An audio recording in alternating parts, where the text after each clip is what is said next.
Hello everyone, welcome to my channel online ST with Manoj Gupta में आपका स्वागत है दोस्तों। हम लोग आज से LT grade, GIC, PGT, PGT exam के लिए और केवीएस जितने भी टीचिंग एग्जाम होंगे उन सभी एग्जामों के लिए हम लोग आज से प्रैक्टिस सेट को सॉल्व करने वाले हैं, जो कि ये इतिहास का प्रैक्टिस सेट होगा दोस्तों। आज हम लोग प्रैक्टिस सेट नंबर फर्स्ट को देखने वाले हैं। अगर आपको ये वीडियो पसंद आए तो चैनल को लाइक, शेयर, सब्सक्राइब अवश्य करिएगा दोस्तों। हम लोग इसमें टोटल 25 प्रैक्टिस सेट को देखेंगे, जो कि ये आने वाले एग्जाम के लिए बहुत ही इंपॉर्टेंट है दोस्तों। तो चलिए हम लोग आज से स्टार्ट करते हैं प्रैक्टिस सेट नंबर फर्स्ट से। तो सबसे पहले इसमें पहला क्वेश्चन है कि रेडियो सक्रियता द्वारा उद्घटित पृथ्वी की सतह की सबसे पुरानी चट्टानें निम्नलिखित में से किस युग से संबंधित है। तो क्वेश्चन नंबर फर्स्ट में बताना है कि रेडियो सक्रियता द्वारा उद्घटित पृथ्वी की सतह की सबसे पुरानी चट्टानें निम्नलिखित में से किस युग से संबंधित है। क्वेश्चन नंबर फर्स्ट का इसमें राइट आंसर होगा दोस्तों आर्कियन। आर्कियन युग की है ये। ऑप्शन नंबर इसका सी वाला राइट आंसर होगा। आर्कियन का मतलब होता है कि सर्वाधिक प्राचीन, यानी कि सर्वाधिक प्राचीन चट्टानें हैं। आर्कियन का मतलब ही होता है प्राचीन, सर्वाधिक प्राचीन। ऑप्शन नंबर इसका सी वाला राइट आंसर होगा। फिर उसके बाद आता है क्वेश्चन नंबर सेकंड है कि पूरा पाषाण युग का प्रमुख औजार क्या था। पूरा पाषाण युग का प्रमुख औजार क्या था। क्वेश्चन नंबर सेकंड का इसमें राइट आंसर होगा हस्तकुठार। हस्तकुठार ऑप्शन नंबर इसका फर्स्ट वाला राइट आंसर होगा। हस्तकुठार ये जो कि पूरा पाषाण युग का प्रमुख औजार माना जाता है, इसे ही हैंडक्स कहा जाता है। हैंडक्स या हस्तकुठार कहा जाता है। पूरा पाषाण युग के औजारों में क्लेवर भी आता है, स्क्रैपर भी आता है। ये सभी क्या हैं? ये सभी पूरा पाषाण युग के औजार हैं। फिर उसके बाद आता है क्वेश्चन नंबर थर्ड है हैंडक्स, क्लेवर आदि उपकरण किस पाषाण कालीन परंपरा से परिचायक हैं। तो अभी हम लोगों ने पढ़ा है, तो इसका राइट आंसर क्या होगा। क्वेश्चन नंबर थर्ड का इसमें राइट आंसर होगा ये निम्न पूरा पाषाण काल के हैं। निम्न पूरा पाषाण काल के हैं। ऑप्शन नंबर इसका बी वाला राइट आंसर होगा। निम्न पूरा पाषाण काल के हैं। ऑप्शन नंबर इसका बी वाला राइट आंसर होगा। फिर उसके बाद आता है क्वेश्चन नंबर 4 है कि ब्लेड ब्यूरिन प्रकार के उपकरण निम्नलिखित में से किस परंपरा के परिचायक लक्षण हैं। तो ब्लेड ब्यूरिन प्रकार के उपकरण निम्नलिखित में से किस परंपरा के परिचायक हैं। क्वेश्चन नंबर 4 का इसमें राइट आंसर क्या होगा। तो इसका राइट आंसर होगा उच्च पूर्व पाषाण काल का है। उच्च पूर्व पाषाण काल का है। ऑप्शन नंबर इसका फर्स्ट वाला राइट आंसर होगा। फिर उसके बाद आता है क्वेश्चन नंबर 5 है। क्वेश्चन नंबर 5 में कहा जा रहा है क्वेश्चन नंबर 5 है। क्वेश्चन नंबर 5 में कहा जा रहा है कि सूची फर्स्ट को सूची सेकंड से सुमेलित कराना है। क्वेश्चन नंबर 5 में इसमें आपको सूची फर्स्ट को सूची सेकंड से सुमेलित कराना है। इसमें दिया गया है दोस्तों सूची फर्स्ट और सूची सेकंड दिया गया है। इसमें सूची फर्स्ट में मध्य पाषाण कालीन स्थल दिया गया है और सूची सेकंड में स्थान दिया गया है। तो इसमें लघनाज, लघनाज ये कहाँ पड़ता है। तो लघनाज ये गुजरात में पड़ता है। कहाँ? गुजरात में पड़ता है लघनाज। टेरी समूह, टेरी समूह ये तमिलनाडु में पड़ता है। टेरी समूह दूसरा सही है। सराय नहर राय, सराय नहर राय ये कहाँ पड़ता है। तो ये उत्तर प्रदेश में पड़ता है सराय नहर राय, तो चौथा सही है। और आदमगढ़ ये जो कि मध्य प्रदेश में पड़ता है, तो तीसरा सही है। तो इसका राइट आंसर होगा ए का पहला, बी का दूसरा, सी का चौथा और डी का इसमें तीसरा वाला सही है। तो डी का तीसरा इसमें सही है। तो ऑप्शन नंबर इसके बी वाले में डी के तीसरा दिया गया है। ऑप्शन नंबर इसका बी वाला राइट आंसर होगा। फिर उसके बाद आता है क्वेश्चन नंबर 6 है कि क्रांति के लिए जिम्मेदार मुख्य विशेषताएं कृषि और पशुपालन का प्रणालीगत उपयोग थी। तो प्रणालीगत उपयोग थी कृषि और पशुपालन का। क्वेश्चन नंबर 6 का इसमें राइट आंसर होगा नवपाषाण काल में। नवपाषाण काल में पशुपालन और कृषि का उपयोग शुरू हो गया था। तो ऑप्शन नंबर इसका डी वाला राइट आंसर होगा। ये जो कि विश्व मानव की पहली क्रांति मानी जाती है नवपाषाण कालीन। यहाँ से पशुपालन और कृषि का प्रादुर्भाव हुआ था। फिर उसके बाद आता है क्वेश्चन नंबर 7 है। क्वेश्चन नंबर 7 में कहा जा रहा है, क्वेश्चन नंबर 7 है कि निम्नलिखित में नवपाषाण युग के स्थलों में हड्डियों से बने औजार कहाँ पाए गए हैं। तो हड्डियों से बने औजार ये कहाँ पे पाए गए हैं। क्वेश्चन नंबर 7 का इसमें राइट आंसर क्या होगा। तो हड्डियों से बने औजार ये पाए गए हैं, गुफकराल से पाया गया है, चिरांद से पाया गया है, सरू तारू से नहीं पाया गया है, दार्जिलिंग हैंडिंग से भी नहीं पाया गया है। तो ए और सी इसका राइट आंसर होगा, ए और सी इसका राइट आंसर होगा। ऑप्शन नंबर इसका बी वाला राइट आंसर होगा। नवपाषाण युग के स्थलों में हड्डियों के औजार गुफकराल और चिराज से पाए गए हैं। ये दोनों स्थान कहाँ पे हैं आप लोग कमेंट करके बताइएगा। ये दोनों स्थान कहाँ पे हैं आप लोग कमेंट करके अवश्य बताइएगा। फिर उसके बाद क्वेश्चन नंबर 8 है कि आम्रीय संस्कृति कहाँ विकसित हुई। आम्रीय संस्कृति ये कहाँ पे विकसित हुआ है। क्वेश्चन नंबर 8 का इसमें राइट आंसर क्या होगा। तो आम्रीय संस्कृति ये सिंध में विकसित हुई है। कहाँ पे, सिंध में विकसित हुई है। ऑप्शन नंबर इसका बी वाला राइट आंसर होगा। ये जो कि पाकिस्तान के सिंध प्रांत में आम्रीय संस्कृति विकसित हुई है। फिर उसके बाद आता है क्वेश्चन नंबर 9 है कि निम्नलिखित में से किस राज्य में हड़प्पाकालीन अवशेष प्राप्त नहीं हुए हैं। तो किस राज्य में हड़प्पाकालीन अवशेष प्राप्त नहीं हुए हैं। क्वेश्चन नंबर 9 का इसमें राइट आंसर होगा तमिलनाडु में। तमिलनाडु में ऑप्शन नंबर इसका सी वाला राइट आंसर होगा। तमिलनाडु में हड़प्पाकालीन अवशेष प्राप्त नहीं हुए हैं। फिर उसके बाद आता है क्वेश्चन नंबर 10 है कि प्रस्तर निर्मित एक नग्न कबंध मूर्ति जो अपनी तक्षण तकनीकी के लिए विख्यात है किस हड़प्पा स्थल से प्राप्त हुई है। ये कहाँ से प्राप्त हुआ है। क्वेश्चन नंबर 10 का इसमें राइट आंसर होगा ये प्राप्त हुआ है हड़प्पा से। कहाँ से प्राप्त हुआ है, हड़प्पा से प्राप्त हुआ है। ऑप्शन नंबर इसका फर्स्ट वाला राइट आंसर होगा। क्वेश्चन नंबर 11 है कि धौलावीरा के निम्नतम प्रथम चरण का जमाव किस संस्कृति से संबंधित है। तो धौलावीरा के निम्नतम प्रथम चरण के जमाव ये किस संस्कृति से संबंधित है। क्वेश्चन नंबर 11 का इसमें राइट आंसर होगा दोस्तों ये प्राक हड़प्पा ग्रामीण संस्कृति से संबंधित है। प्राक हड़प्पा ग्रामीण संस्कृति से संबंधित है। ये जो कि गुजरात कच्छ के भचाऊ तालिका में स्थित है धौलावीरा। ये सैंधव सभ्यता से सबसे प्राचीन और खूबसूरत नगर इसे माना जाता है। फिर उसके बाद आता है क्वेश्चन नंबर 12 है। क्वेश्चन नंबर 12 में कहा जा रहा है कि हड़प्पा संस्कृति के निम्नलिखित में से कौन से स्थल कच्छ प्रदेश में स्थित है। तो कच्छ प्रदेश में कौन से स्थल स्थित है हड़प्पा के। क्वेश्चन नंबर 12 का इसमें राइट आंसर क्या होगा। तो देसलपुर ये जो कि कच्छ के प्रदेश में है। धौलावीरा ये भी कच्छ के प्रदेश में है। ऑप्शन नंबर इसका पहला और दूसरा वाला राइट आंसर होगा। ऑप्शन नंबर इसका ए वाला राइट आंसर है। देसलपुर और धौलावीरा ये जो कि कच्छ प्रदेश में स्थित है। लोथल ये कहाँ है, तो लोथल ये खंभात और रोजदी ये भी खंभात के प्रदेश में स्थित है। फिर उसके बाद आता है क्वेश्चन नंबर 13 है कि आपको इसमें सुमेलित कराने के लिए दिया गया है 13 में उत्खननकर्ता दिया गया है और स्थान दिया गया है। क्वेश्चन नंबर 13 में उत्खननकर्ता और स्थान दिया गया है। दयाराम साहनी, दयाराम साहनी किस स्थान की खोज किए थे। तो दयाराम साहनी ने हड़प्पा की खोज किया था। दूसरा सही है। एच डी सांकालिया, एच डी सांकालिया ने निवासा का खोज किया था। तीसरा सही है। अलेक्जेंडर कनिंघम, अलेक्जेंडर कनिंघम ने तक्षशिला की खोज किया था। चौथा सही है। सूरजभान ये जो कि राखी गढ़ी की खोज किए थे तो पहला सही है। तो इसका राइट आंसर होगा ए का इसमें दूसरा सही है, बी का तीसरा है, सी का चौथा है और डी का इसमें पहला वाला सही है। तो इसका राइट आंसर होगा दोस्तों डी का पहला वाला सही था।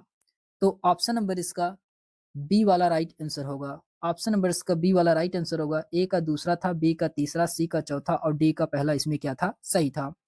फिर उसके बाद क्वेश्चन नंबर 14 है कि निम्न में कौन सा एक सही नहीं है। आपको बताना है इसमें से कौन सा एक सही नहीं है। क्वेश्चन नंबर 14 में यहाँ दिया गया है कि हड़प्पा व्यापार हड़प्पा की अर्थव्यवस्था का एक मुख्य भाग था, जो कि सही है। व्यापार क्या था, हड़प्पा की अर्थव्यवस्था का एक प्रमुख भाग माना जाता था। हड़प्पाई लोग अंतर्देशीय व सामुद्रिक दोनों व्यापार करते थे, ये भी सही है। हड़प्पा वासियों का नील नदी घाटी सभ्यता के साथ घनिष्ठ व्यापारिक संबंध था, ये गलत है। ये क्या है, गलत है। डी वाले में कहा जा रहा है कि उत्खननों से कांसे की पक्की मिट्टी के बैलगाड़ी के नमूने के साथ नाव के चित्र युक्त मोहरें प्राप्त हुई हैं, ये भी इसमें क्या है, सही है। ये नील नदी घाटी सभ्यता से घनिष्ठ व्यापार नहीं था। कहाँ से था, तो मोसोपोटामिया से था। तो इसलिए ऑप्शन नंबर इसका सी वाला यही इसमें सही सुमेलित नहीं है। यही इसका क्या होगा, राइट आंसर होगा। ऑप्शन नंबर इसका सी वाला।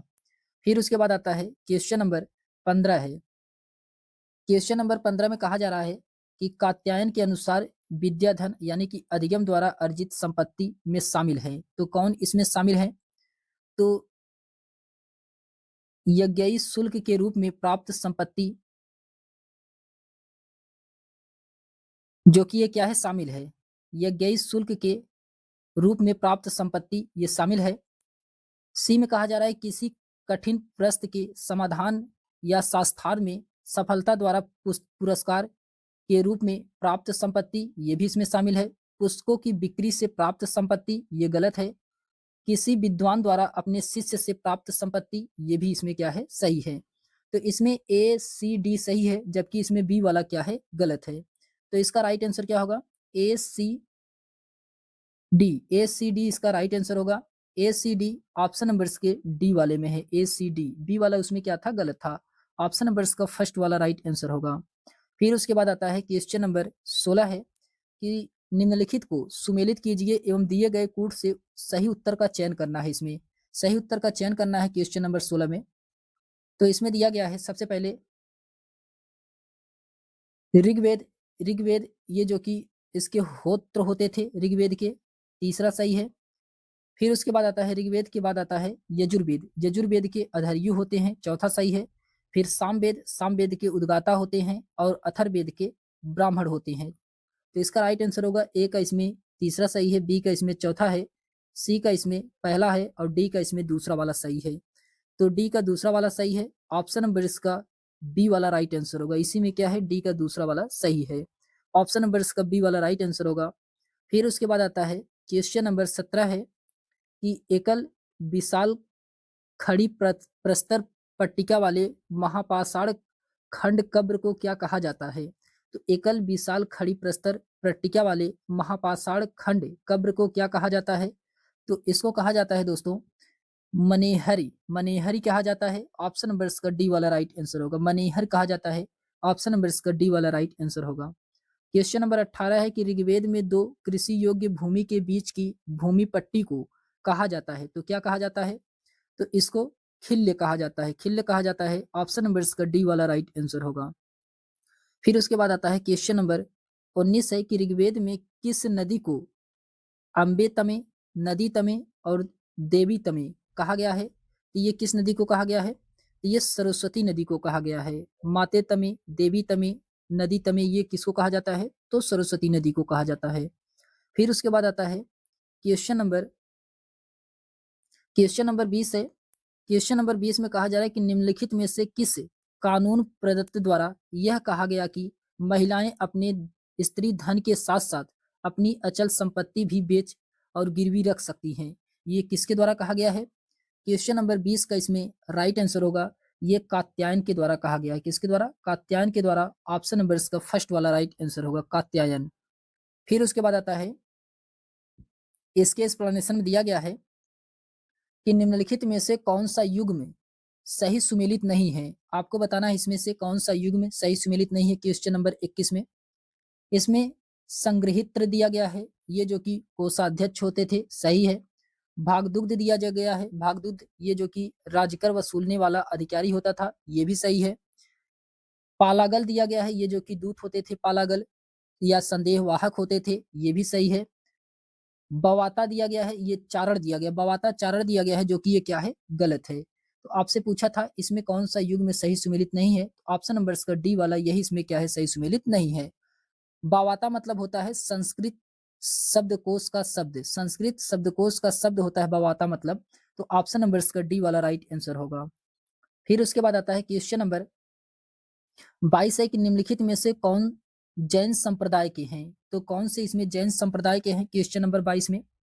तो जैन संप्रदाय के इसमें कौन है, क्वेश्चन नंबर 22 का इसमें राइट आंसर क्या होगा, तो इसमें कुचरक हैं। कुचरक ये जो कि जैन संप्रदाय के हैं और यापनी ये भी जैन संप्रदाय के हैं। तो तीसरा और चौथा इसका राइट आंसर होगा। तीसरा और चौथा इसका क्या है, राइट आंसर है। तो ऑप्शन नंबर इसका बी वाला राइट आंसर होगा। तीसरा चौथा इसमें क्या है, राइट आंसर, ये जो कि क्या है, जैन संप्रदाय के हैं। फिर उसके बाद आता है क्वेश्चन नंबर 23 है कि जैन धर्म के वास्तविक संस्थापक किस जनजाति से थे। जैन धर्म के वास्तविक संस्थापक ये किस जनजाति से थे। क्वेश्चन नंबर 23 का इसमें राइट आंसर होगा ज्ञात्रिक जनजाति। ज्ञात्रिक जनजाति से थे। ऑप्शन नंबर इसका फर्स्ट वाला राइट आंसर होगा, ज्ञात्रिक जनजाति से थे। क्वेश्चन नंबर 24 है प्रसिद्ध तीर्थ स्थल 52 गजा में किसकी मूर्ति स्थित है? तो बामन गज्जा में किसकी मूर्ति स्थित है, जो कि ये प्रसिद्ध तीर्थ स्थल है? क्वेश्चन नंबर 24 का इसमें राइट आंसर होगा ऋषभ देव का है। ऋषभ देव का है। ऑप्शन नंबर इसका फर्स्ट वाला राइट आंसर होगा, ऋषभ देव का है। क्वेश्चन नंबर 25 है कि निम्नलिखित में से कौन उन पंचविज्ञ भिक्षुओं में सम्मिलित नहीं था जिन्होंने गौतम बुद्ध ने अपना प्रथम धर्मोपदेश दिया था? तो इसमें कौन सम्मिलित नहीं था जिन्होंने गौतम बुद्ध ने अपना प्रथम धर्मोपदेश दिया था? क्वेश्चन नंबर 25 का इसमें राइट आंसर होगा महाकश्यप। महाकश्यप ऑप्शन नंबर इसका बी वाला राइट आंसर होगा, महाकश्यप इसका राइट आंसर होगा। फिर उसके बाद आता है क्वेश्चन नंबर 26 है। क्वेश्चन नंबर 26 में कहा जा रहा है कि बौद्ध मत की परिषदें आयोजित हुई थी। बौद्ध मत की परिषदें जो हुई थी ये आयोजित हुआ था, ये हुआ था बौद्ध ग्रंथों के संकलन और विवादों के निवारण के लिए। बौद्ध ग्रंथों के संकलन और विवादों को निवारण के लिए ऑप्शन नंबर इसका सी वाला राइट आंसर होगा। क्वेश्चन नंबर 27 है कि विशिष्टाद्वैतवाद संप्रदाय के दर्शन का विस्तृत प्रतिपादन करने वाली पुस्तक न्याय तत्व के लेखक कौन है? तो न्याय तत्व के लेखक कौन है? तो न्याय तत्व के लेखक नाथ मुनि है। कौन है? नाथ मुनि है न्याय तत्व के लेखक। ऑप्शन नंबर इसका फर्स्ट वाला राइट आंसर होगा। फिर उसके बाद आता है क्वेश्चन नंबर 28 है कि प्रसिद्ध और लोकप्रिय आचार्य सुंदर मूर्ति तमिलनाडु में कौन से दौर में कार्यरत थे? तो इसका राइट आंसर होगा 500 से लेकर के 800 सीई तक। 500 से लेकर के 800 सीई तक ऑप्शन नंबर इसका ए वाला राइट आंसर होगा। कॉमन एरा, सीई का मतलब होता है कॉमन एरा तक। 500 से लेकर के 800 कॉमन एरा तक। फिर उसके बाद आता है क्वेश्चन नंबर 29 है कि अपनी प्रजा की खुशी में ही उसकी खुशी है, उनके हित में ही उनका हित है, यह किसने लिखा है? तो अपनी प्रजा की खुशी में ही उसकी खुशी है, उनके हित में ही उनका हित है, यह किसके द्वारा कहा गया है? यह कौटिल्य के द्वारा कहा गया है। किसके द्वारा? कौटिल्य के द्वारा कहा गया है। ऑप्शन नंबर इसका फर्स्ट वाला राइट आंसर होगा। क्वेश्चन नंबर 30 है दोस्तों कि डायमेकस एक जो कि राजदूत था, ये सीरिया से किसके दरबार में भेजा गया था? डायमेकस एक राजदूत था, ये सीरिया से किसके दरबार में भेजा गया था? ये सीरिया से बिंदुसार के दरबार में भेजा गया था। बिंदुसार के दरबार में भेजा गया था। ऑप्शन नंबर इसका सी वाला राइट आंसर होगा। बिंदुसार ये जो कि मौर्य शासक से संबंधित है। बिंदुसार ये मौर्य शासक था बिंदुसार, इसी के दरबार में डायमेकस नामक राजदूत आया था। फिर उसके बाद आता है क्वेश्चन नंबर 31 है कि अशोक द्वारा किए गए निम्नलिखित कार्यों को तिथि क्रमानुसार व्यवस्थित कीजिए। तो अशोक द्वारा किए गए निम्नलिखित कार्यों को तिथि के क्रमानुसार इसमें व्यवस्थित करना है। क्वेश्चन नंबर 13 में, सॉरी क्वेश्चन नंबर 31 में, तो इसमें सबसे पहले दिया गया है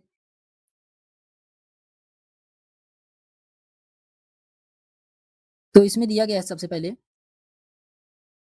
अशोक द्वारा किए गए कार्य को निम्नलिखित तिथि के क्रमानुसार व्यवस्थित करना है। तो इसमें सबसे पहले क्या आएगा? सबसे पहले आएगा दोस्तों इसमें बोधगया की तीर्थ यात्रा किए थे। सबसे पहले क्या किए थे? बोधगया की तीर्थ यात्रा किए थे, ये पहले स्थान पे आएगा। फिर उसके बाद आएगा आजीविकों को 2 गुहा का दान दिया था, ये दूसरे नंबर पे आएगा। आजीविकों को 2 गुहाओं का दान दिया गया था, यानी गुफाओं का दान दिया गया था। फिर उसके बाद आता है तीसरे नंबर पे आएगा कि कोड़ागमन बुद्ध के स्तूप का विस्तार किया गया था, ये तीसरे नंबर पे आएगा। फिर चौथे नंबर पे आएगा लुम्बिनी की तीर्थ यात्रा की थी, लुम्बिनी की तीर्थ यात्रा की थी, ये चौथे नंबर पे आएगा। तो इसका राइट आंसर होगा तीसरा, पहला, चौथा, दूसरा इसका राइट आंसर होगा। तीसरा, पहला, चौथा, दूसरा इसका राइट आंसर होगा। तो ऑप्शन नंबर इसका फर्स्ट वाला राइट आंसर है दोस्तों। ऑप्शन नंबर इसका फर्स्ट वाला राइट आंसर होगा। फिर उसके बाद आता है क्वेश्चन नंबर 32 है। क्वेश्चन नंबर 32 में कहा जा रहा है कि सूची फर्स्ट को सूची सेकंड से सुमेलित कराना है। क्वेश्चन नंबर 32 में इसमें सूची फर्स्ट को सूची सेकंड से सुमेलित कराना है। इसमें लघु शिलालेख दिया गया है और स्थान दिया गया है। इसमें दिया गया है पंगुरडिरिया। पंगुरडिरिया ये जो कि कहाँ पे पड़ता है, या पनगुडरिया कहा जाता है इसे, ये सीहोर मध्य प्रदेश में पड़ता है। सीहोर मध्य प्रदेश में पड़ता है। तो इसका कौन सा सही है? चौथा सही है। उदयगोलम, उदयगोलम ये कहाँ पड़ता है? बेल्लारी कर्नाटक में पड़ता है उदयगोलम, तो पहला सही है। जंती रामेश्वरम, जंती रामेश्वर ये कहाँ पड़ता है? तो ये चित्रदुर्गा कर्नाटक में पड़ता है। कहाँ पे? चित्रदुर्गा कर्नाटक में पड़ता है, तो दूसरा सही है। और अहरौरा, अहरौरा ये जो कि मिर्जापुर उत्तर प्रदेश में पड़ता है अहरौरा, तो ये तीसरा सही है। तो ए का इसमें चौथा सही है, बी का पहला, सी का दूसरा और डी का इसमें तीसरा वाला सही है। तो इसका राइट आंसर होगा ऑप्शन नंबर इसका फर्स्ट वाला राइट आंसर होगा। ऑप्शन नंबर इसका फर्स्ट वाला राइट आंसर होगा। ए का चौथा, बी का पहला, सी का दूसरा, डी का तीसरा इसमें क्या है, सही है। फिर उसके बाद आता है क्वेश्चन नंबर 33 है कि मौर्य साम्राज्य के पतन के लिए जिम्मेदार संतुष्टिकरण की नीति किसकी थी? तो क्वेश्चन नंबर 33 का इसमें राइट आंसर होगा अशोक का था। किसका था? अशोक का था। ऑप्शन नंबर इसका सी वाला राइट आंसर होगा। ऑप्शन नंबर इसका सी वाला राइट आंसर होगा अशोक। फिर उसके बाद क्वेश्चन नंबर 34 है कि मौर्य प्रशासन में जनगणना का लेखा रखने वाला अधिकारी था। तो जनगणना का लेखा रखने वाला अधिकारी कौन था मौर्य प्रशासन में? तो उसको नागरक कहा जाता था। नागरक कहा जाता था। ऑप्शन नंबर इसका बी वाला राइट आंसर होगा। क्या कहा जाता था? नागरक कहा जाता था। फिर क्वेश्चन नंबर 35 है कि सूची फर्स्ट को सूची सेकंड से सुमेलित कराना है। क्वेश्चन नंबर 35 में इसमें प्रांत दिया गया है और राजधानी दिया गया है। तो उत्तरापथ की राजधानी क्या है? तो उत्तरापथ की राजधानी क्या है? तक्षशिला उत्तरापथ की राजधानी थी। उत्तरापथ की राजधानी क्या है या उत्तरी भाग की राजधानी क्या है? तक्षशिला है। तो चौथा सही है। दक्षिणापथ की राजधानी क्या है या दक्षिण भाग की राजधानी क्या है? तो सुवर्णगिरी है दक्षिण भाग की राजधानी। तीसरा सही है। मध्य प्रदेश, मध्य प्रदेश या मध्य भाग की राजधानी क्या है? तो पाटलिपुत्र है। मध्य प्रदेश या मध्य भाग की राजधानी क्या है? पाटलिपुत्र है। और कलिंग की राजधानी क्या है? तोसली, ये जो कि कलिंग की राजधानी थी। तो इसका राइट आंसर होगा ए का इसमें चौथा सही है, बी का इसमें तीसरा है और सी का इसमें पहला है और डी का इसमें दूसरा वाला क्या है, सही है। तो इसका राइट आंसर होगा ऑप्शन नंबर इसका फर्स्ट वाला राइट आंसर होगा। ऑप्शन नंबर इसका फर्स्ट वाला राइट आंसर होगा। ए का चौथा, बी का तीसरा, सी का पहला, डी का दूसरा इसमें क्या है, सही है। फिर उसके बाद आता है क्वेश्चन नंबर 36 है कि अर्थशास्त्र में कर वसूल करने वाला मुख्य अधिकारी क्या कहलाता था? अर्थशास्त्र में कर वसूल करने वाला मुख्य अधिकारी को क्या कहा जाता था? समाहर्ता कहा जाता था। समाहर्ता के नाम से जाना जाता था। ऑप्शन नंबर इसका फर्स्ट वाला राइट आंसर होगा। फिर उसके बाद आता है क्वेश्चन नंबर 37 है कि गुप्त युग का वर्णन करने के लिए इतिहासकारों द्वारा निम्नलिखित में से किस अभिव्यक्ति का उपयोग नहीं किया गया है? तो किसका उपयोग नहीं किया गया है? क्वेश्चन नंबर 37 का इसमें राइट आंसर होगा साम्राज्य का युग। साम्राज्य का युग, ये जो कि इसका उपयोग नहीं किया गया है। ऑप्शन नंबर इसका बी वाला राइट आंसर होगा। फिर उसके बाद आता है क्वेश्चन नंबर 38 है। क्वेश्चन नंबर 38 में कहा जा रहा है कि निम्नलिखित में से कौन सा नाटक कथित तौर पर समुद्रगुप्त की मृत्यु की घटनाओं से संबंधित है और इसमें रामगुप्त को समुद्रगुप्त के उत्तराधिकारी पुत्र के रूप में प्रस्तुत किया गया है। ये किसमें लिखा गया है, कौन से नाटक में? क्वेश्चन नंबर 38 किसमें राइट आंसर होगा? देवी चंद्र गुप्तम में लिखा गया है। देवी चंद्र गुप्तम में लिखा गया है। ऑप्शन नंबर इसका फर्स्ट वाला राइट आंसर होगा। ये जो कि विशाख दत्त की कृत्य है देवी चंद्रगुप्तम, इसमें समुद्रगुप्त की मृत्यु और रामगुप्त के उत्तराधिकारी बनने का वर्णन किया गया है। ये किसकी है देवी चंद्रगुप्तम? तो ये विशाख दत्त की है। फिर उसके बाद क्वेश्चन नंबर 39 है कि गुप्त रानी ध्रुव देवी के संदर्भ में निम्नलिखित में से कौन सा कथन सही नहीं है? तो गुप्त रानी ध्रुव देवी के संदर्भ में इसमें बताना है कौन सा कथन सही नहीं है। क्वेश्चन नंबर 39 में पहला दिया गया है कि वह कुमार गुप्त की माता थी, जो कि सही है। वह कुमार गुप्त की माता थी, सही है। वह प्रभावती गुप्त की माता थी। क्या वह प्रभावती गुप्त की माता थी? ये जो कि क्या है, गलत है। ये क्या है, इसमें गलत है। दूसरा वाला इसमें क्या है, गलत है।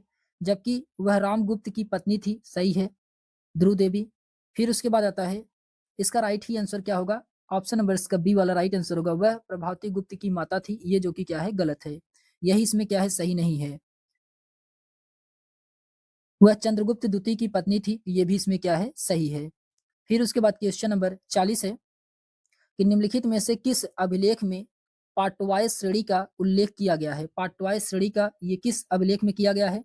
ये किया गया कुमार गुप्त के प्रथम मंदसौर अभिलेख में। कुमार गुप्त के प्रथम मंदसौर अभिलेख में किया गया है। ऑप्शन नंबर इसका फर्स्ट वाला राइट आंसर होगा। क्वेश्चन नंबर 41 है कि गुप्तोत्तर काल में सामान्य ब्याज की वार्षिक दर क्या थी? तो गुप्तोत्तर काल में सामान्य ब्याज की वार्षिक दर थी 24%। क्या थी? 24% थी। ऑप्शन नंबर इसका सी वाला राइट आंसर होगा। 24% इसका राइट आंसर होगा।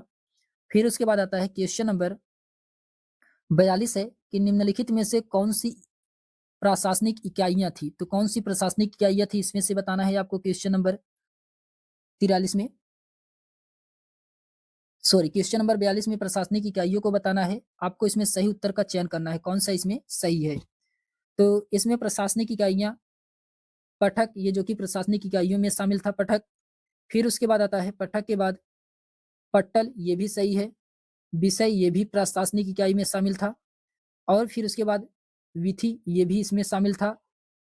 अद्य, अद्य जो कि इसमें क्या है, अद्य जो कि इसमें शामिल नहीं है, अद्य इसमें शामिल नहीं है। तो इसका ए बी सी डी इसका राइट आंसर होगा, ए बी सी डी इसका राइट आंसर होगा।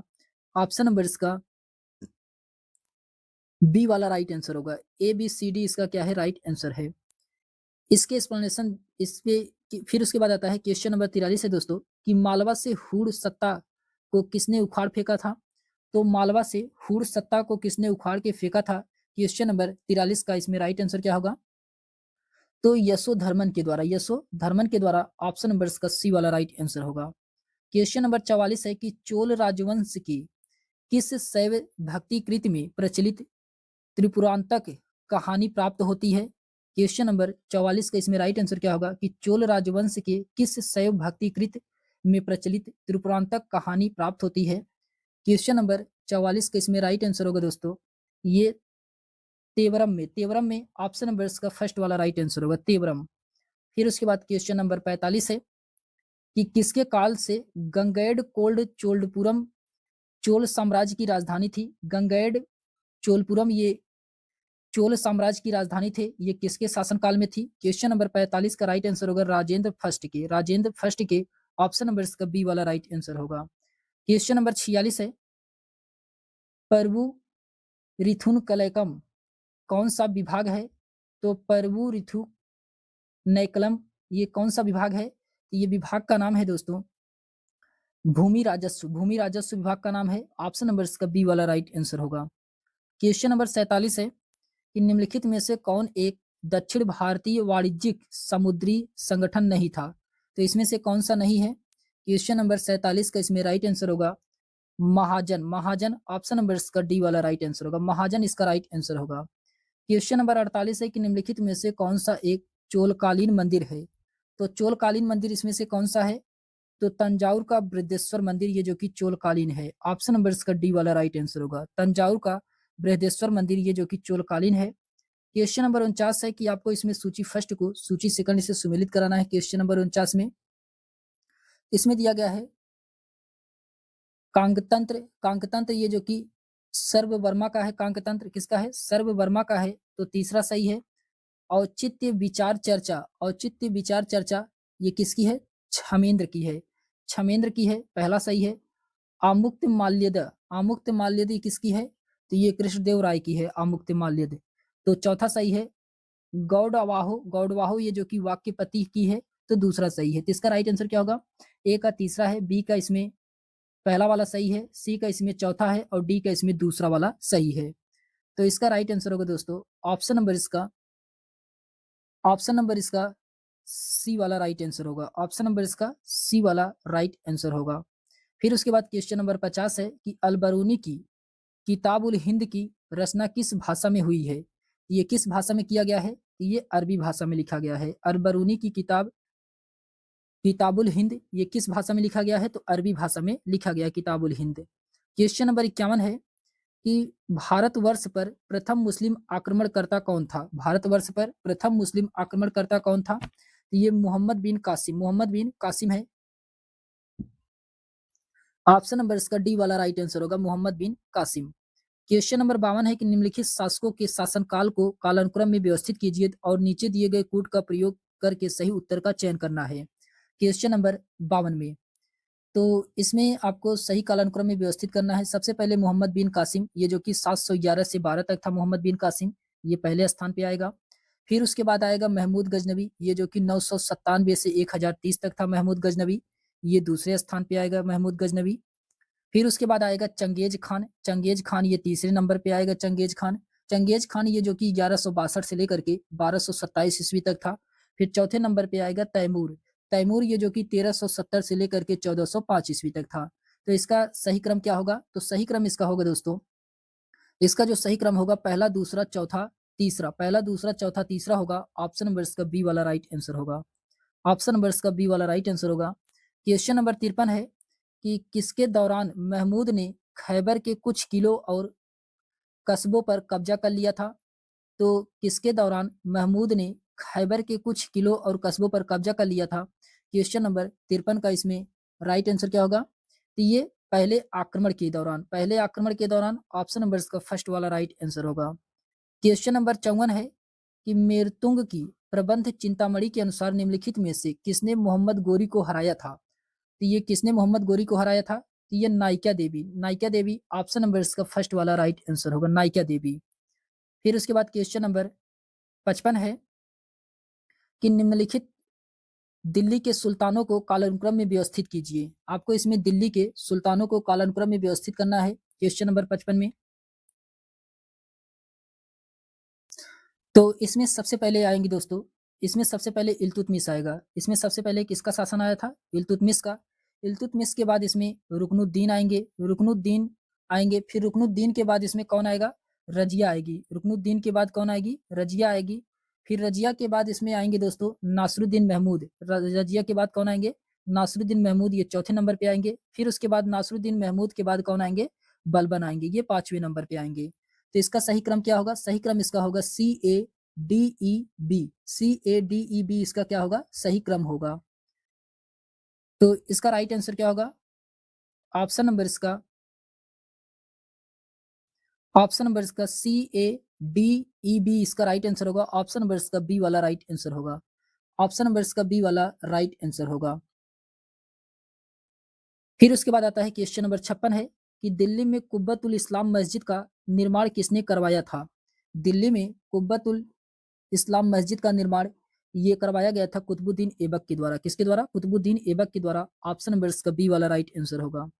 क्वेश्चन नंबर 67 है, क्वेश्चन नंबर 57 है कि भारत अरब नहीं है, इसे दारुल इस्लाम में परिवर्तित करना व्यवहारिक रूप से संभव नहीं है। यह कथन किससे जुड़ा हुआ है?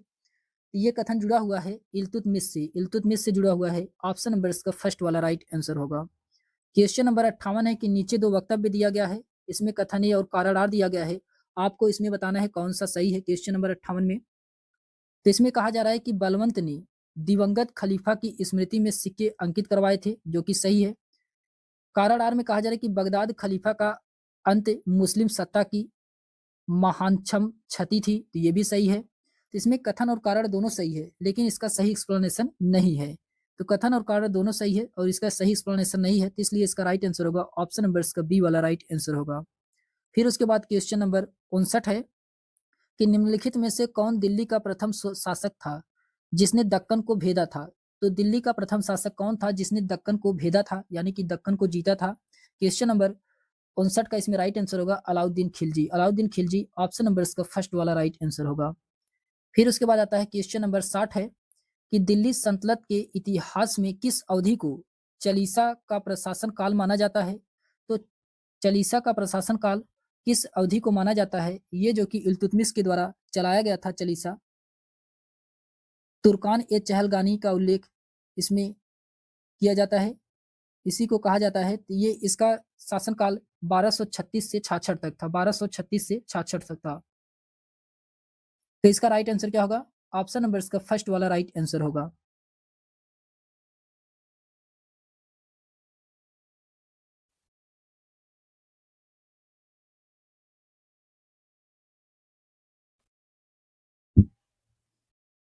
ऑप्शन नंबर इसका फर्स्ट वाला राइट आंसर होगा। 1236 से 66 का काल को चालीसा का शासन माना जाता है। तो हम लोगों ने क्वेश्चन दिया गया है कि तैमूर के आक्रमण के समय दिल्ली में सुल्तान कौन था? तो तैमूर के आक्रमण के समय दिल्ली में सुल्तान कौन था? क्वेश्चन नंबर फर्स्ट का इसमें राइट आंसर होगा नासरुद्दीन महमूद तुगलक। नासरुद्दीन महमूद तुगलक ये तैमूर के आक्रमण के समय दिल्ली में सुल्तान था। ऑप्शन नंबर इसका डी वाला राइट आंसर होगा। तैमूर ने 1398 ईस्वी में भारत पर आक्रमण किया था और नासरुद्दीन महमूद ये जो कि तुगलक वंश का शासक था, ये 1394 से लेकर के 1412 ईस्वी तक इन्होंने शासन किया था।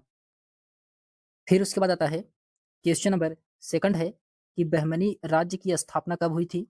तो बहमनी राज्य की स्थापना कब हुआ था? क्वेश्चन नंबर सेकंड का इसमें राइट आंसर होगा 1347 में। 1347 में बहमनी राज्य की स्थापना हुआ था। ऑप्शन नंबर इसका डी वाला राइट आंसर होगा। ऑप्शन नंबर इसका डी वाला राइट आंसर होगा।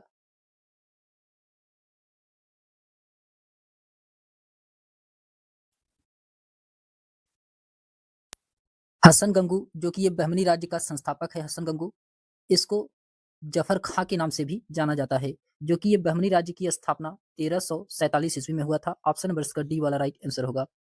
फिर उसके बाद आता है क्वेश्चन नंबर थर्ड है कि मध्यकाल में प्रचलित सिक्का हुड़ किस धातु से बनाया गया था? तो क्वेश्चन नंबर थर्ड का इसमें राइट आंसर क्या होगा? तो ये सोना से बनाया गया था। सोना से, यानी कि स्वर्ण सिक्का था। ऑप्शन नंबर इसका डी वाला राइट आंसर होगा। ये जो कि 50 ग्रेन का होता था। ऑप्शन नंबर इसका डी वाला राइट आंसर होगा। फिर उसके बाद आता है क्वेश्चन नंबर 4 है कि निम्नलिखित विजयनगर राजाओं में सर्वप्रथम किसने अश्वसेना के महत्व को पहचाना तथा फारस एवं अरब से बड़ी संख्या में घोड़े खरीदे? ये किसके द्वारा खरीदा गया था बड़ी संख्या में घोड़ा? तो ये खरीदा गया था देवराय फर्स्ट के द्वारा। देवराय फर्स्ट के द्वारा। ऑप्शन नंबर इसका डी वाला राइट आंसर होगा। ये जो कि संगम वंशीय विजयनगर का शासक देवराय प्रथम था, इसी के द्वारा सर्वप्रथम अश्वसेना के महत्व को पहचाना और उसने फारस एवं अरब सागर से बड़ी संख्या में घोड़ा खरीदा था। फिर उसके बाद आता है क्वेश्चन नंबर 5 है कि इनमें से किसके नेतृत्व में विजयनगर का संरक्षण कार्य आरंभ हुआ था?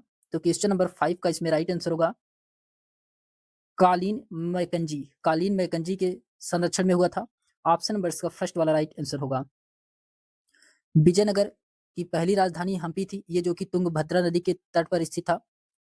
ये 1600 में कालीन मैकेंजी के द्वारा ये विजयनगर का संरक्षण कार्य आरंभ किया गया था। ऑप्शन नंबर इसका फर्स्ट वाला राइट आंसर होगा। फिर उसके बाद आता है क्वेश्चन नंबर 6 है कि खालसा भातृ संघ की स्थापना करके किसने सिखों को एक सैन्य संस्था के रूपांतरित किया था?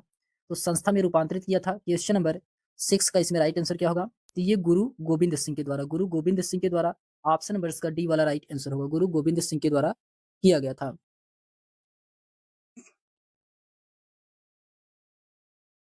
फिर उसके बाद आता है क्वेश्चन नंबर 7 है। क्वेश्चन नंबर 7 में कहा जा रहा है आनंद कारज किससे संबंधित है?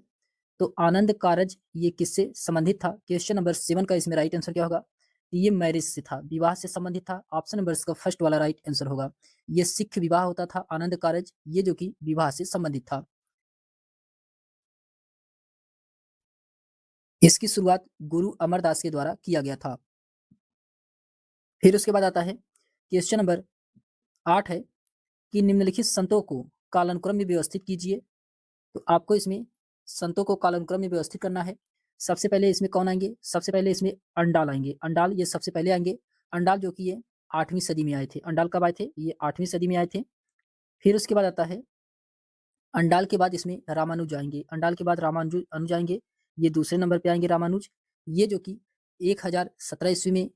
फिर उसके बाद रामानंद आएंगे, ये तीसरे नंबर पे रामानंद आएंगे। रामानंद जो कि 1356 से।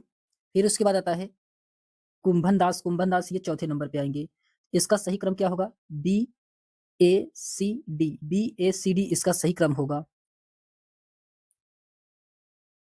इसमें इसका राइट आंसर होगा ऑप्शन नंबर इसका सी वाला राइट आंसर होगा। बी ए सी डी इसका राइट आंसर होगा। फिर उसके बाद आता है क्वेश्चन नंबर 9 है कि निम्नलिखित कथनों पर विचार कीजिए। क्वेश्चन नंबर 9 में बताना है निम्नलिखित कथनों पर विचार करके आपको सही उत्तर का चयन करना है। क्वेश्चन नंबर 9 में इसमें पहले में दिया गया है, पहले कथन में कि पृथ्वीराज चौहान जो कि ख्वाजा मोइनुद्दीन चिश्ती के समकालीन थे, ये क्या है? सही है। पृथ्वीराज चौहान ख्वाजा मोइनुद्दीन चिश्ती के समकालीन माने जाते हैं, जो कि सही है। दूसरे में कहा जा रहा है कि यासुद्दीन तुगलक निजामुद्दीन औलिया के समकालीन थे, ये भी इसमें क्या है? सही है। इसमें दोनों कथन क्या है? सही है। ऑप्शन नंबर इसका सी वाला राइट आंसर होगा। दोनों कथन इसमें क्या है? सही है। फिर उसके बाद क्वेश्चन नंबर 10 है कि सूची फर्स्ट को सूची सेकंड से सुमेलित कीजिए। आपको इसमें सूची फर्स्ट को सूची सेकंड से सुमेलित कराना है क्वेश्चन नंबर 10 में। तो इसमें दिया गया है कबीर। कबीर का जन्म कहाँ हुआ था? तो कबीर का जन्म ये वाराणसी में हुआ था।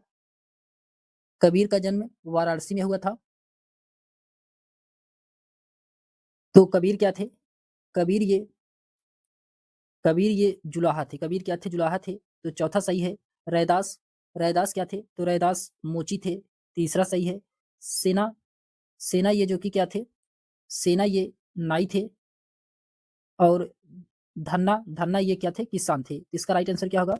ए का इसमें चौथा सही है, बी का इसमें तीसरा सही है, सी का इसमें दूसरा सही है और डी का इसमें पहला वाला सही है। तो इसका राइट आंसर होगा ऑप्शन नंबर इसका बी वाला राइट आंसर होगा। ऑप्शन नंबर इसका बी वाला राइट आंसर होगा। फिर उसके बाद आता है क्वेश्चन नंबर 11 है कि किस सुल्तान के शासनकाल में एक नया पद नाइब ए मुमालिक सृजित किया गया था? तो नाइब ए मुमालिक किस सुल्तान के शासनकाल में सृजन किया गया था? क्वेश्चन नंबर 11 का इसमें राइट आंसर क्या होगा? तो नाइब ए मुमालिक ये जो कि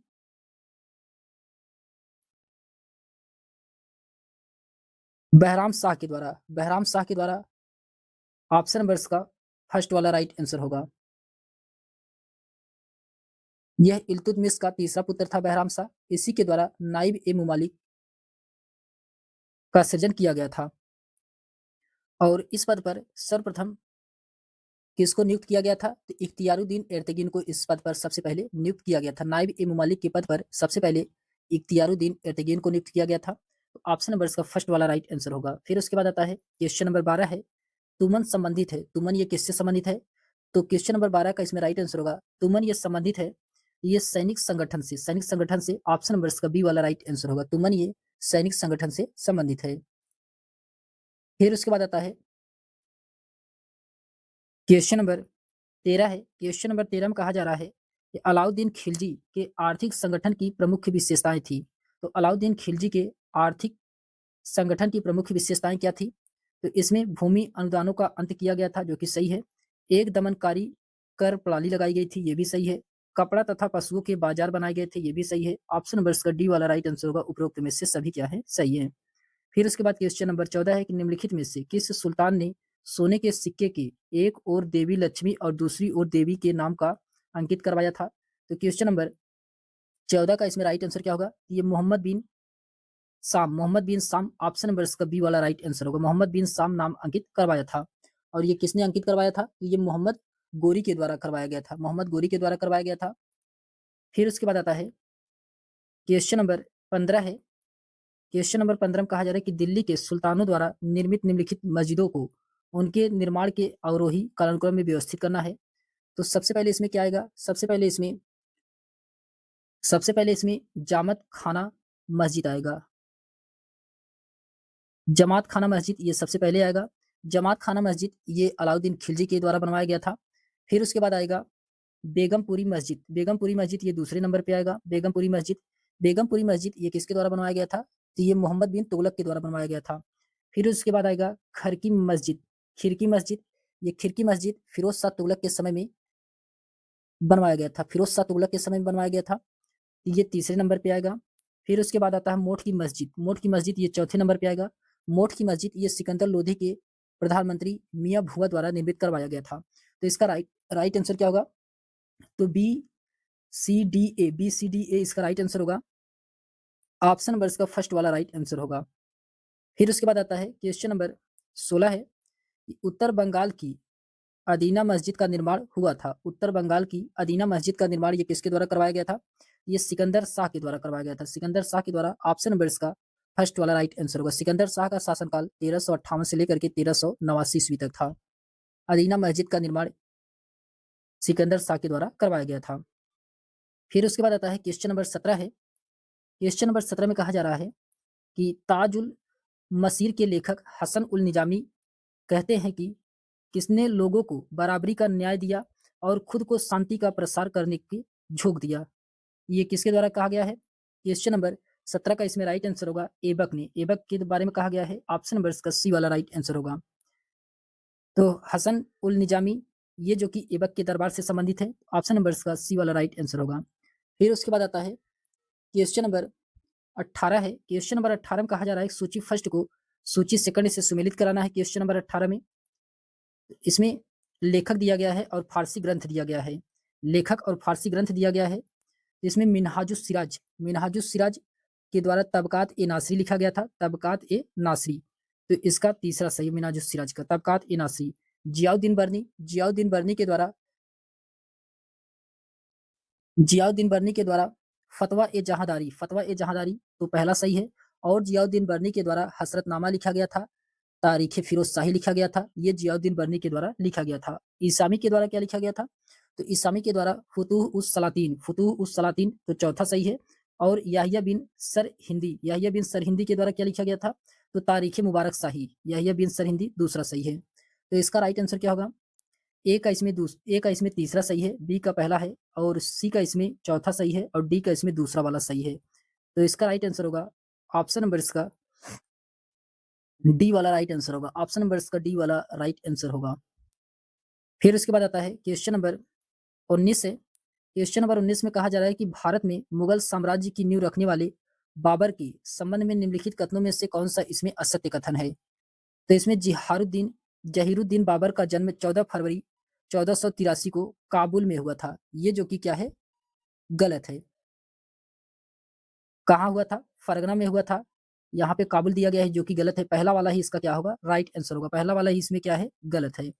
फिर उसके बाद आता है क्वेश्चन नंबर क्वेश्चन नंबर 20 है। क्वेश्चन नंबर 20 में कहा जा रहा है कि अकबर ने अपनी मनसबदारी प्रणाली में कितनी श्रेणियाँ बनाई थी? तो क्वेश्चन नंबर 20 का इसमें राइट आंसर क्या होगा? तो अकबर ने अपनी मनसबदारी प्रणालियों में कितनी श्रेणियाँ बनाई थी? तो इसमें 66 श्रेणियाँ बनाई थी। कितनी? 66 श्रेणियाँ बनाई थी। ऑप्शन नंबर इसका सी वाला राइट आंसर होगा 66 श्रेणियाँ।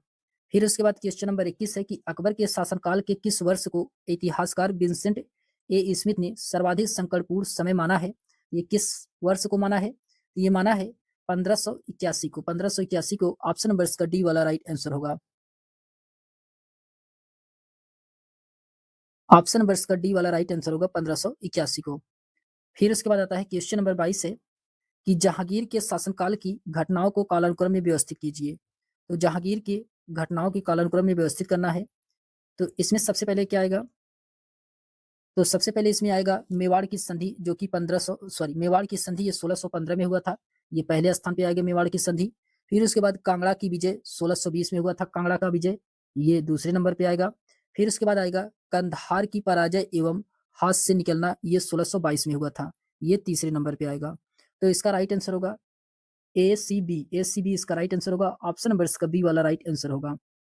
फिर उसके बाद आता है क्वेश्चन नंबर 23 है कि शाहजहाँ के शासनकाल में बंगाल में हुगली से पुर्तगालियों को कब और किसने निकाला था? तो शाहजहाँ के शासनकाल में बंगाल में हुगली से पुर्तगालियों को कब और किसने निकाला था? क्वेश्चन नंबर 23 का इसमें राइट आंसर होगा कासिम खान के द्वारा। 1632 में कासिम खान के द्वारा पुर्तगालियों को हुगली से निकाला गया था। ऑप्शन नंबर इसका बी वाला राइट आंसर होगा। फिर उसके बाद आता है क्वेश्चन नंबर 24 है कि सूची फर्स्ट को सूची सेकंड से सुमेलित कराना है। क्वेश्चन नंबर 24 में सूची फर्स्ट को सूची सेकंड से सुमेलित कराना है। इसमें औरंगजेब कालीन की घटनाएं दिया गया है और वर्ष दिया गया है। तो इसमें दिया गया है मुगल सिख युद्ध कब हुआ था? तो 1675 में हुआ था। मुगल सिख युद्ध 1675 में हुआ था। तीसरा सही है। जाट विद्रोह ये 1669 में हुआ था। जाट विद्रोह तो पहला सही है। और मुगल राजपूत विद्रोह ये 1679 में हुआ था। तो इसका चौथा सही है। और सतनामी विद्रोह ये 1672 में हुआ था। तो इसका दूसरा सही है। तो इसका राइट आंसर क्या होगा? तो इसका राइट आंसर होगा ए का इसमें दूसरा सही है, बी का पहला है और सी का इसमें चौथा है और डी का इसमें दूसरा वाला सही है। तो ऑप्शन नंबर इसका फर्स्ट वाला राइट आंसर होगा। ऑप्शन नंबर इसका फर्स्ट वाला राइट आंसर है। फिर उसके बाद आता है क्वेश्चन नंबर 25 है। क्वेश्चन नंबर 25 में कहा जा रहा है कि जहांगीर के शासनकाल में किसे खान ए समन के पद पर नियुक्त किया गया था? तो खान ए समन के पद पर किसे नियुक्त किया गया था जहांगीर के शासनकाल में? तो इसका राइट आंसर होगा आसफ खान को। इसको आसफ खान को ऑप्शन नंबर इसका डी वाला राइट आंसर होगा। आसफ खान को नियुक्त किया गया था। फिर उसके बाद आता है क्वेश्चन नंबर 26 है कि सूची फर्स्ट को सूची सेकंड से सुमेलित कराना है। क्वेश्चन नंबर 26 में इसमें बक्काल दिया गया है। बक्काल का अर्थ क्या होता है? तो बक्काल का अर्थ होता है अनाज व्यापारी चौथा सही है। बलाहार का मतलब होता है किसानों का निम्न वर्ग तो पहला सही है। सिलहदार क्या होता है? तो सिलहदार होता है एक सशस्त्र व्यक्ति होते हैं। सिलहदार एक सशस्त्र व्यक्ति होते हैं तो दूसरा सही है।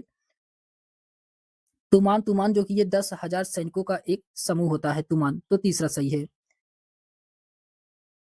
इसका राइट आंसर होगा ए का चौथा, बी का इसमें पहला, सी का दूसरा और डी का इसमें तीसरा वाला सही है। तो डी का तीसरा ऑप्शन नंबर इसके डी वाले में है, डी का तीसरा ऑप्शन नंबर इसका डी वाला ही राइट आंसर होगा। फिर उसके बाद आता है क्वेश्चन नंबर 27 है कि मदद ए मास मुगल प्रशासन में किससे संबंधित था? तो मदद ए मास ये किससे संबंधित था मुगल प्रशासन में? तो ये विद्वानों को दी जाने वाली राजस्व भूमि मुक्त भूमि थी, विद्वानों को दी जाने वाली राजस्व मुक्त भूमि थी। ऑप्शन नंबर इसका बी वाला राइट आंसर होगा। इसको क्या कहा जाता था? मदद ए मास कहा जाता था। फिर उसके बाद आता है क्वेश्चन नंबर 28 है कि निम्नलिखित में से कौन मुगल काल की एकमात्र महिला मंत्री थी? तो क्वेश्चन नंबर 28 का इसमें राइट आंसर होगा माहम अनगा। माहम अनगा ऑप्शन नंबर इसका फर्स्ट वाला राइट आंसर होगा। ये जो कि अकबर की धाय माँ थी माहम अंगा, ये मुगल काल में एकमात्र महिला मंत्री थी। ऑप्शन नंबर इसका फर्स्ट वाला राइट आंसर होगा। फिर उसके बाद आता है क्वेश्चन नंबर 29 है कि नीचे दो वक्तव्य दिए गए हैं, कथन ए और दूसरे को कारण आर कहा गया है। आपको पढ़ करके इसमें सही उत्तर का चयन करना है। इसमें कहा जा रहा है कथन ए में कि मुगल काल में त्रिधात्विक मुद्राएं प्रचलन में थी, जो कि सही है, क्योंकि स्वर्ण मोहर चांदी के रुपए और तांबे के दाम का आपसी विनिमय राज्य द्वारा निर्धारित होता था। ये भी इसमें सही है। कथन और कारण दोनों सही है और इसका सही एक्सप्लेनेशन भी कर रहा है। तो इसका राइट आंसर क्या होगा? ऑप्शन नंबर इसका फर्स्ट वाला राइट आंसर होगा। ए और आर दोनों सही है, ए का सही व्याख्या आर कर रहा है। फिर उसके बाद आता है क्वेश्चन नंबर 30 है कि सूची फर्स्ट को सूची सेकंड से सुमेलित कराना है। क्वेश्चन नंबर 30 में सूची फर्स्ट को सूची सेकंड से सुमेलित कराना है। इसमें प्रसिद्ध मुगल पेंटिंग दिया गया है और चित्रकार दिया गया है। तो दुर्बल अश्व के साथ निर्जन क्षेत्र में मजनू, ये कौन चित्रकार थे? क्वेश्चन नंबर 30 में इसमें दिया गया है, इसमें पहले का इसमें बसामन थे। और फिर उसके बाद आता है बी वाले में दिया गया है साइबेरियाई सारस के चित्रकार कौन थे? साइबेरियाई सारस के चित्रकार उस्ताद मंसूर थे, तो दूसरा सही है। फिर उसके बाद आता है चिनार वृक्ष पर ढेर सारी गिलहरियां, तो ये इसमें कौन सही है? अबुल हसन सही है, तीसरा सही है। और विशन दास का चित्र ये दौलत, तो चौथा सही है। ए का इसमें पहला सही है, बी का इसमें दूसरा है, सी का तीसरा है और डी का इसमें चौथा वाला सही है। तो इसका राइट आंसर होगा ऑप्शन नंबर इसका फर्स्ट वाला राइट आंसर होगा। ऑप्शन नंबर इसका फर्स्ट वाला राइट आंसर होगा। क्वेश्चन नंबर 31 में कहा जा रहा है कि निम्नलिखित में से कौन से रागों का प्रवर्तन तानसेन ने किया था? जिसमें मियाँ मल्हार का किया था, सही है। गुजरी तोड़ी का किया था, ये भी सही है। शुद्ध सारंग का किया था, ये भी सही है। दरबारी का किया था, ये भी सही है। इसमें चारों ऑप्शन क्या है? सही है। तो इसका राइट आंसर क्या होगा? ऑप्शन नंबर इसका डी वाला राइट आंसर होगा। ए बी सी डी इसमें सही है। फिर उसके बाद आता है क्वेश्चन नंबर 32 है कि निम्नलिखित मकबरों को उनके कालानुक्रम में व्यवस्थित कीजिए। आपको इसमें सही उत्तर का चयन करना है। तो सबसे पहले इसमें क्या आएगा? सबसे पहले इसमें आतगा खां का मकबरा जो कि दिल्ली में है, ये पहले स्थान पे आएगा। फिर उसके बाद आएगा शेख सलीम चिश्ती का मकबरा जो कि फतेहपुर सीकरी में है, ये दूसरे नंबर पे आएगा। फिर उसके बाद आएगा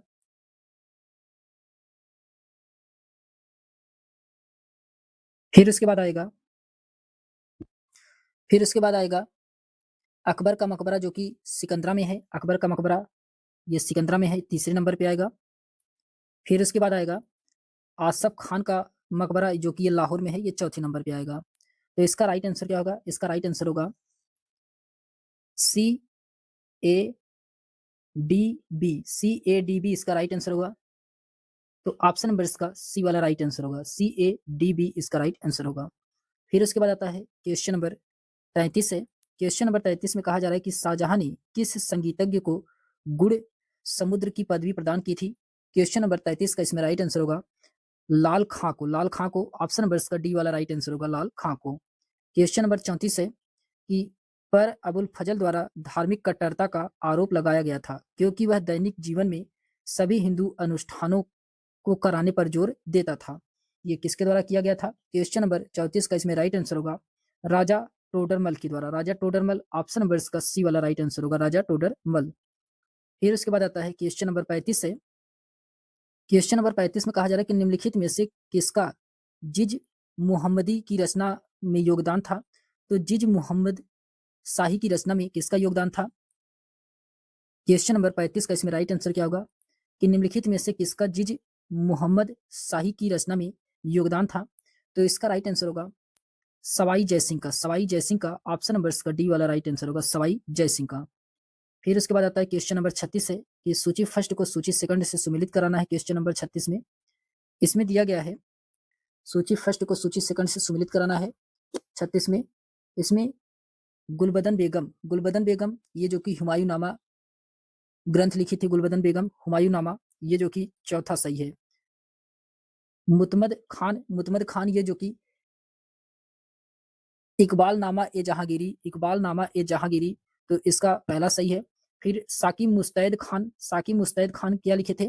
तो साकी मुस्तैद खान ये जो कि मसीर ए आलमगीरी लिखे थे, मसीर ए आलमगीरी लिखे थे, तो इसका दूसरा सही है। और कजवीनी के द्वारा क्या लिखा गया था? तो कजवीनी के द्वारा पादशाह नामा लिखा गया था, तो तीसरा सही है। तो इसका राइट आंसर क्या होगा? ए का इसमें चौथा सही है, बी का पहला है और सी का इसमें दूसरा है, डी का इसमें तीसरा वाला सही है। तो ऑप्शन नंबर इसका सी वाला राइट आंसर होगा, ऑप्शन नंबर इसका सी वाला राइट आंसर होगा। फिर उसके बाद आता है क्वेश्चन नंबर 37 है कि महाभारत व रामायण का बांग्ला अनुवाद किसने करवाया था? तो बांग्ला में अनुवाद ये नुसरत शाह के द्वारा करवाया गया था, नुसरत शाह के द्वारा करवाया गया था। ऑप्शन नंबर इसका सी वाला राइट आंसर होगा। फिर उसके बाद क्वेश्चन नंबर 38 है, राज्याभिषेक के समय शिवाजी ने कौन सी उपाधि धारण नहीं की थी? तो राज्याभिषेक के समय शिवाजी ने कौन सी उपाधि धारण नहीं किया था? तो क्वेश्चन नंबर 38 का इसमें राइट आंसर होगा वेद मार्ग प्रतिष्ठापक। ऑप्शन नंबर इसका डी वाला, ये जो कि शिवाजी के द्वारा उपाधि धारण नहीं किया गया था। ऑप्शन नंबर इसका डी वाला राइट आंसर होगा। फिर उसके बाद आता है क्वेश्चन नंबर 39 है कि निम्नलिखित में से किस साम्राज्य के अंतर्गत सैनिक सेवा के समर्थन हेतु गांव से राजस्व कार्य अर्थात सरजनम एक लोकप्रिय प्रथा थी? तो सरजानम एक लोकप्रिय प्रथा थी। क्वेश्चन नंबर 39 का इसमें राइट आंसर क्या होगा? तो ये मराठा साम्राज्य में था, मराठा साम्राज्य की ये लोकप्रिय प्रथा थी। ऑप्शन नंबर इसका सी वाला राइट आंसर होगा, सरजन्मा मराठा साम्राज्य की एक लोकप्रिय प्रथा थी। फिर उसके बाद आता है क्वेश्चन नंबर 40 है कि निम्नलिखित में से कौन सा किला शिवाजी ने सर्वप्रथम जीता था? तो कौन सा किला शिवाजी के द्वारा सबसे पहले जीता गया था? क्वेश्चन नंबर 40 का इसमें राइट आंसर होगा तोरड़। तोरड़ ऑप्शन नंबर इसका सी वाला राइट आंसर होगा, तोरड़। फिर उसके बाद आता है क्वेश्चन नंबर 41 है। क्वेश्चन नंबर 41 में कहा जा रहा है कि 1771 में वारेन हेस्टिंग ने मुगल बादशाह आलम द्वितीय को कड़ा और इलाहाबाद के जिलों से वंचित क्यों कर दिया था? क्यों किया था? क्योंकि बादशाह ने मराठों का आधिपत्य स्वीकार कर लिया था, बादशाह ने मराठों का आधिपत्य स्वीकार कर लिया था। ऑप्शन नंबर इसका सी वाला राइट आंसर होगा। फिर क्वेश्चन नंबर 42 है कि किस क्रम में यूरोपीय लोग व्यापार करने हेतु भारत आए थे? तो सबसे पहले भारत कौन आया था? तो सबसे पहले भारत पुर्तगाली आए थे, फिर उसके बाद डच आए थे, फिर उसके बाद अंग्रेज आए थे, फिर उसके बाद फ्रांसीसी आए थे। ऑप्शन नंबर इसका फर्स्ट वाला राइट आंसर होगा। फिर उसके बाद क्वेश्चन नंबर 43 है कि निम्नलिखित में से किसने 1613 में सूरत में अंग्रेजों द्वारा कारखाना स्थापित करने के लिए फरमान जारी करने हेतु जहांगीर को प्रभावित किया था? ये कौन थे? क्वेश्चन नंबर 43 का इसमें राइट आंसर होगा अंग्रेजों द्वारा पुर्तगालियों के सैनिक स्क्वाड्रन की हार से। ऑप्शन नंबर इसका डी वाला राइट आंसर होगा, अंग्रेजों ने पुर्तगालियों के नौसैनिक स्क्वाड्रन की हार से जहांगीर ने सूरत में 1613 में अंग्रेजों को फैक्ट्री या कोठी या कारखाना स्थापित करने की अनुमति दिया था। फिर उसके बाद आता है क्वेश्चन नंबर 44 है कि 1763 ईस्वी के युद्धों में मीर कासिम को हराने वाला ब्रिटिश अधिकारी कौन था? तो 1763 के कई युद्धों में मीर कासिम को हराने वाला ब्रिटिश अधिकारी कौन था? क्वेश्चन नंबर 44 के इसमें राइट आंसर होगा मेजर हेक्टर मुनरो था, major Hector Munro. Option number इसका फर्स्ट वाला राइट आंसर होगा, मेजर हेक्टर मुनरो इसका राइट आंसर होगा।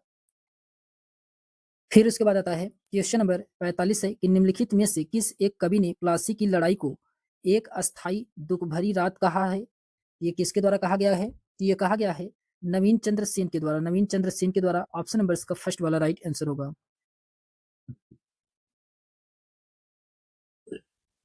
फिर उसके बाद आता है क्वेश्चन नंबर 46 है कि निम्नलिखित में से कौन सा एक कथन अगस्त 1765 में संपादित इलाहाबाद की संधि के विषय में असत्य है? इसमें कौन सा असत्य है? इसमें 11 उपबंध थे जो कि सही है। मुगल सम्राट शाह आलम द्वारा बंगाल, बिहार और उड़ीसा प्रांतों की दीवानी का अधिकार ब्रिटिश ईस्ट इंडिया कंपनी को इस संधि से प्राप्त हुआ था, ये भी सही है। इस संधि द्वारा कड़ा और इलाहाबाद को छोड़ करके सा संपूर्ण अवध सुजाउद्दौला को दे दिया गया था, ये भी इसमें सही है। फिर उसके बाद आता है कि युद्ध के हार जाने के रूप में सुजाउद्दौला संधि के निष्पादन को तत्काल बाद 50 लाख रुपए एक ही किस्त में अंग्रेजों को देने हेतु सहमत हुआ था। ये इसमें क्या है? गलत है। ये इसमें क्या है? गलत है। 50 लाख नहीं था, उसमें क्या था? 26 लाख था। 26 लाख रुपए था, 50 लाख रुपए नहीं था। क्वेश्चन नंबर 47 है कि निम्नलिखित में से कौन सी लड़ाई तृतीय आंग्ल मराठा युद्ध के दौरान नहीं लड़ी गई थी? तो क्वेश्चन नंबर 47 का इसमें राइट आंसर क्या होगा?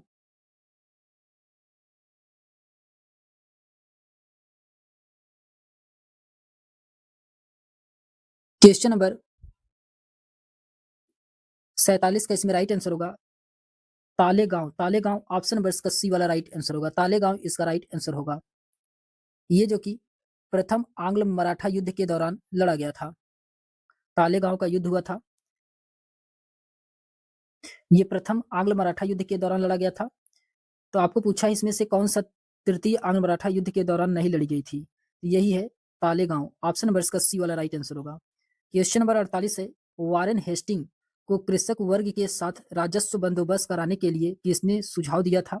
क्वेश्चन नंबर 48 का इसमें राइट आंसर होगा, ये दिया था फिलिप फ्रांसिस के द्वारा दिया गया था। ऑप्शन नंबर इसका डी वाला राइट आंसर होगा। क्वेश्चन नंबर 49 है कि कौन सा कोड निम्नलिखित सूचियों को सही जोड़ी देता है? तो आइए देखते हैं क्वेश्चन नंबर 49 में। इसमें सूची फर्स्ट को सूची सेकंड से सुमेलित कराना है। तो इसमें दिया गया है शाही और प्रांतीय विधान परिषदों की स्थापना कब किया गया था? ये किया गया था 1861 के अधिनियम के द्वारा। तो तीसरा सही है। प्रतियोगी परीक्षा का परिचय आईसीएस ये कब किया गया था? ये किया गया था 1853 के द्वारा। 1853 के द्वारा, तो पहला सही है। फिर भारत के लिए राज्य सचिव की नियुक्ति ये किया गया था। भारत के लिए राज्य सचिव की नियुक्ति 1858 में, तो दूसरा सही है। सांप्रदायिक निर्वाचन मंडल का परिचय ये 1909 के अंतर्गत आया था, चौथा सही है। तो इसका राइट आंसर क्या होगा? ए का इसमें तीसरा सही है, बी का पहला है, सी का दूसरा और डी का इसमें चौथा वाला सही है। तो ऑप्शन नंबर इसका ऑप्शन नंबर इसका फर्स्ट वाला राइट आंसर होगा। फिर उसके बाद आता है क्वेश्चन नंबर 50 है कि ब्रिटिश काल में कौन सी धारा धार्मिक एवं सामाजिक भेदभाव के विरुद्ध थी? क्वेश्चन नंबर 50 का इसमें राइट आंसर होगा 1833 के चार्टर एक्ट धारा 87 में। ऑप्शन नंबर इसका सी वाला राइट आंसर होगा। क्वेश्चन नंबर 51 है कि निम्न में से किस अधिनियम के द्वारा केंद्रीय विधानमंडल में प्रथम बार 2 सदन बनाए गए थे? तो क्वेश्चन नंबर 51 का इसमें राइट आंसर क्या होगा? तो ये बनाए गए थे 1919 के अधिनियम के द्वारा। 1919 अधिनियम के द्वारा। ऑप्शन नंबर इसका सी वाला राइट आंसर होगा। क्वेश्चन नंबर 52 है कि निम्नलिखित में से किसने संविधान सभा के उद्देश्य प्रस्ताव को पेश किया था? ये पंडित जवाहरलाल नेहरू के द्वारा किया गया था। ऑप्शन नंबर इसका बी वाला राइट आंसर होगा। फिर क्वेश्चन नंबर 53 है कि सबसे अधिक बोली लगाने वाले भूमि राजस्व वसूल करने का अधिकार देने की व्यवस्था प्रारंभ सर्वप्रथम किसने किया था? ये किसके द्वारा किया गया था? ये किया गया था क्लाइव के द्वारा, लॉर्ड क्लाइव के द्वारा। ऑप्शन नंबर इसका ए वाला राइट आंसर होगा। फिर उसके बाद आता है क्वेश्चन नंबर 54 है कि निम्नलिखित में से किसको उत्तरी भारत में भूमि बंदोबस्त के जनक के रूप में जाना जाता है? तो उत्तरी भारत में भूमि बंदोबस्त के जनक के रूप में किसे जाना जाता है? तो ये मार्टिन बर्ड को जाना जाता है। ऑप्शन नंबर इसका डी वाला राइट आंसर होगा। क्वेश्चन नंबर 55 है कि निम्नलिखित में से किस वर्ष में मैनचेस्टर कांट कंपनी का गठन किया गया था? तो मैनचेस्टर कांट कंपनी का गठन ये 1859 में किया गया था। 1859 में। ऑप्शन नंबर इसका फर्स्ट वाला राइट आंसर होगा। फिर उसके बाद आता है क्वेश्चन नंबर 56 है। क्वेश्चन नंबर 56 में कहा जा रहा है कि निम्नलिखित उद्योगपतियों में से 1936 की बॉम्बे घोषणा पत्र के हस्ताक्षरकर्ता कौन थे? क्वेश्चन नंबर 56 का इसमें राइट आंसर क्या होगा? ये थे पुरुषोत्तम ठाकुर दास थे और बालचंद्र हीराचंद्र थे। बालचंद्र हीराचंद्र थे। तो ए और डी इसमें दोनों सही है। ए और डी इसका राइट आंसर होगा। ऑप्शन नंबर इसका सी वाला राइट आंसर होगा।